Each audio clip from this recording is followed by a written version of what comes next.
Good day, beautiful people. It was on me heavy today to talk about foods that are kosher in Leviticus 11. The English word kosher is derived from the Hebrew root kasher, which means to be pure, proper, or suitable for consumption. The laws that provide for the foundation for a kosher dietary pattern are collectively referred to as kashrut and are found within the Torah. Here are some of the symbols you may see on food packaging nowadays to indicate that the food is actually kosher and abides by the dietary laws. Now, this can get type of sticky, especially in the climate that we're living in, because I have heard stories of religious leaders going into some of these factories, saying a few words, and the food is considered kosher. But kosher has nothing to do with that at all. Kosher has to do with the animals that's being consumed or used and how the animal is actually prepared as well. By no means am I a biblical scholar or do I have everything perfect or down packed. However, I am learning and trying to gain a deeper understanding as well as sharing what I know and what I'm learning in the process. Now, when we get into the book of Leviticus, we know that it begins with Levi, which is Levi, which is for the Levites, which were the priests. Now, some of these laws were actually given to the priests, and some of these laws were given to all of Israel. And Leviticus in Hebrew is Wayikra or Vayikra. The Y or the Vav or the Wa is sometimes interchangeable depending on who's saying it or how it's being spoken. So it can be pronounced as a V or a W. And it's again Vayikra or Wayikra. And he called. So Vayikra or Wayikra means and he called, because this was given to Moses. If you start in Leviticus chapter 1, the very first verse, it says, "And the Lord called Moses and spake unto him." So Moses and his brother Aaron were from the tribe of Levi. They were Levites. They were priests. I like to be as thorough as possible, especially for those hearing information for the first time. If you are new to Hebrew, it is read from right to left. So if you look at the Hebrew letters for Wayikra, it starts with a Vav or a Wa, and then you have Yod, Kof, Resh, and Aleph. I'm not going to get too deep into the actual writing and pronunciation of Hebrew. However, if you see the little dots near the Hebrew letters, those are called nikud. And nikud indicate where there is a vowel, because Hebrew is a consonant-based language and the vowels are understood to be there.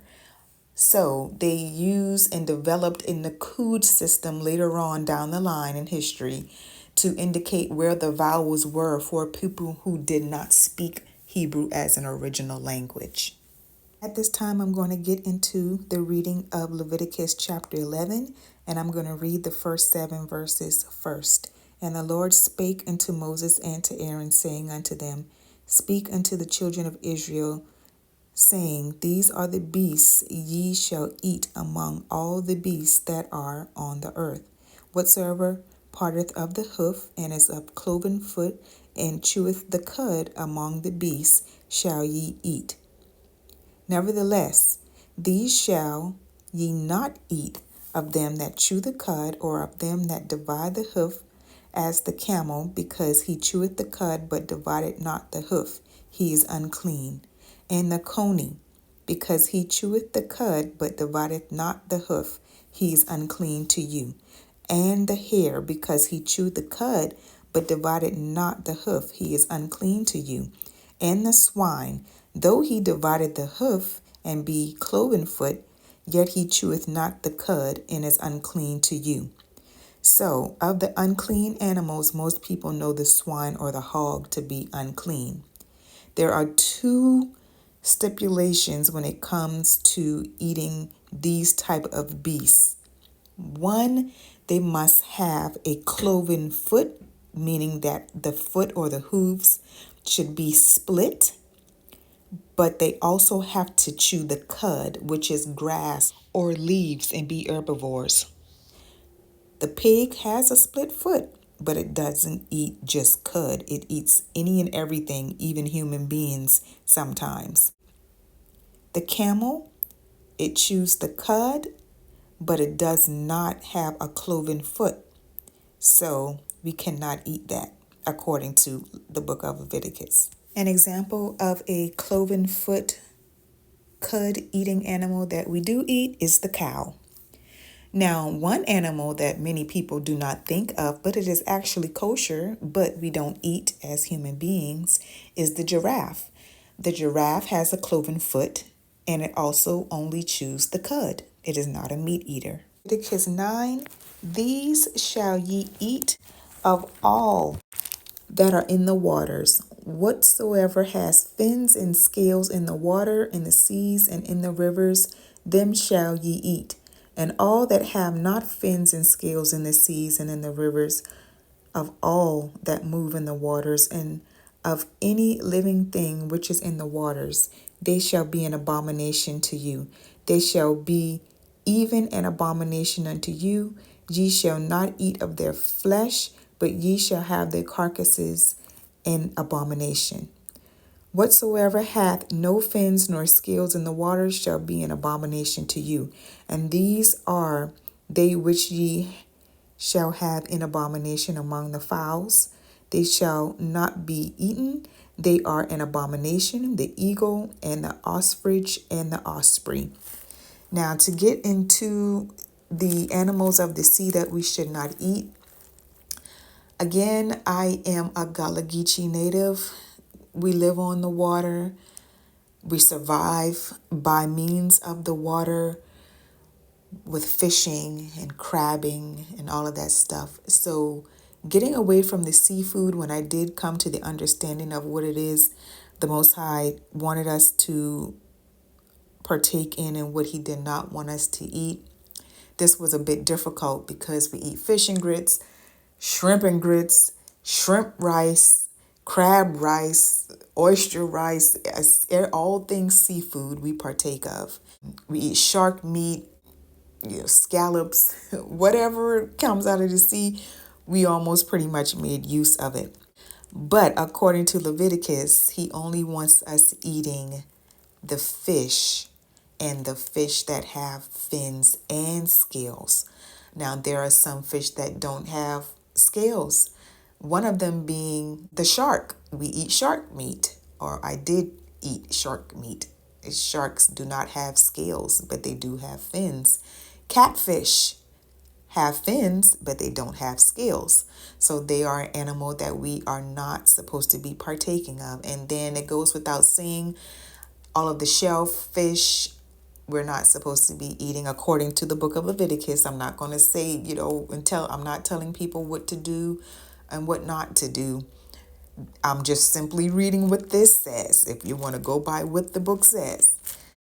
Now it gets into the birds that we should not partake of, starting in verse 13, which I've already read. Leviticus 14, and the vulture and the kite after his kind, every raven after his kind, and the owl, and the nighthawk, and the cacao, and the hawk after his kind, and the little owl, and the cormorant, and the great owl, and the swan, and the pelican, and the gier eagle, and the stork, the heron after her kind, the lapwing, and the bat. All fowls that creep going upon all four shall be an abomination unto you. Yet these may ye eat of every flying creeping thing that goeth upon all four, which have legs above their feet to leap withal upon the earth. Even those of them ye may eat, the locust after his kind, and the ball locust after his kind, and the beetle after his kind, and the grasshopper after his kind. So between verse 13 And verse number 20, it talked about all of the fowl or the birds of the air that should not be eaten. And then in verse 21 on through verse 24, it talks about all of the creepy crawly things that we can actually eat and the ones that we can't eat. So a lot of people cringe at the fact that we can eat these critters, but they are technically kosher according to the book of Leviticus. That is the bald locust, the beetle, and the grasshopper. Those are types of creepy crawly things or flying creeping things that we can actually eat. All the other ones, according to Leviticus verse 24, shall be unclean to us, and we're not even supposed to touch the carcass of them. As far as the fowl of the air, it talks about the ones we shouldn't eat. However, the ones that are considered clean would be duck, chicken, turkey. Now, there are some people that I know that actually question if chicken is actually kosher or not, but I'm not going to get into that. You can dig a little bit deeper if you want a better understanding of why some people may not consider chicken kosher. Leviticus 25, and whosoever beareth aught of the carcass of them shall wash his clothes and be unclean until the even. The carcasses of every beast which divideth the hoof and is not cloven foot, nor cheweth the cud, are unclean unto you. Every one that toucheth them shall be unclean. Whatsoever goeth upon his paws among all manners of beasts that go on all four, those are unclean to you. Whoso touches their carcass shall be unclean. I'm going to give you a little story about this. When I actually started to read this about 7, 8 years ago, when I started to get a better understanding of who we are as a people and a deeper understanding of the Bible and what it's actually saying, it was around the same time my father died. And when I went home, a family member wanted me to clean some pork. And he left me there and expected me to do it because I had always eaten pork. You know, it was just, that's what we ate. But when he came back, he didn't know how serious I was because I had already told him I don't eat pork anymore. But he's still expecting me to clean and prepare, some food or whatnot for the people that were coming over for the wake for my dad. And then when he came back, he said, so you didn't do anything with the meat. You can't even clean it? I said, no, we're not even supposed to touch it. So that goes without saying. I didn't touch it. He ended up cleaning it and all that because I really was standing firm on the fact that we're not only supposed to not be eating it, we're not even supposed to be touching its carcass. Leviticus 27, and whatsoever goeth upon his paws among all manner of beasts that go on all four, those are unclean to you. Whoso toucheth their carcass shall be unclean until the even. This is your dog, your cat, your lions, considered unclean animals and should not be eaten. Leviticus 28, and he that beareth the carcass of them shall wash his clothes and be unclean until the even.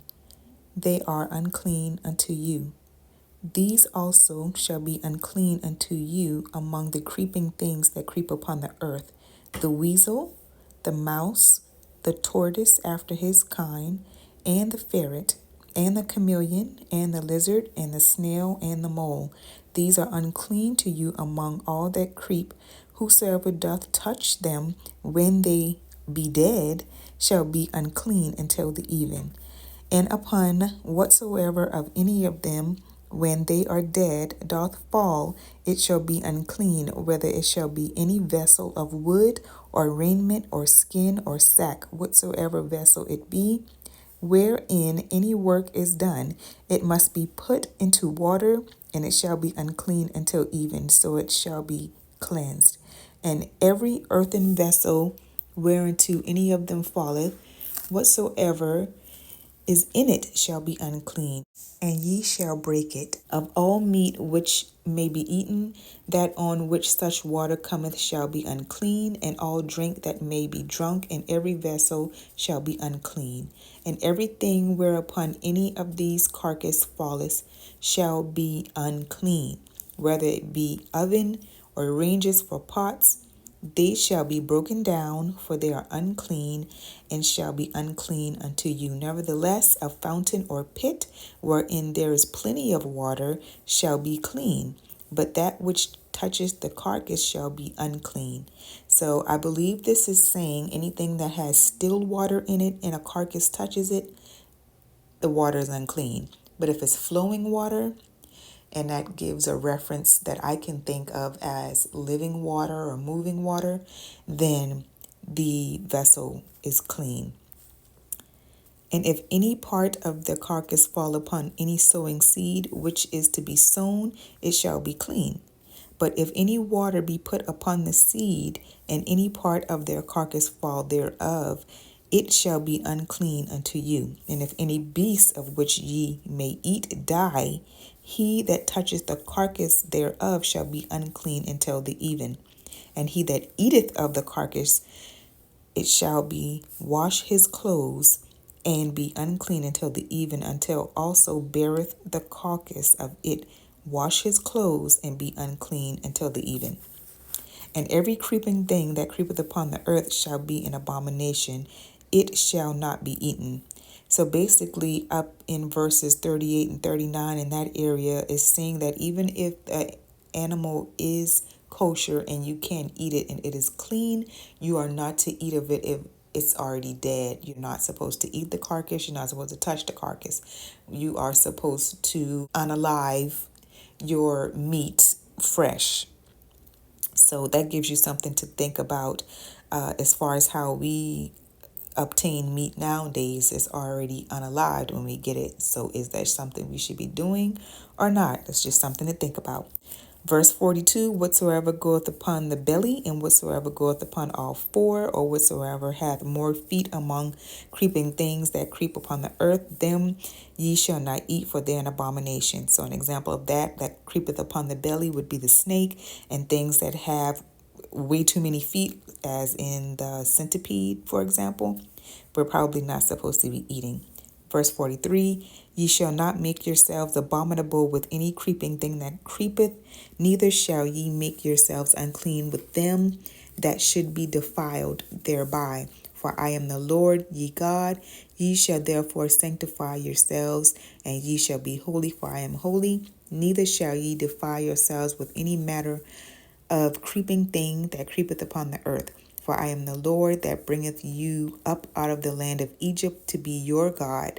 Ye shall therefore be holy, or set apart, for I am holy.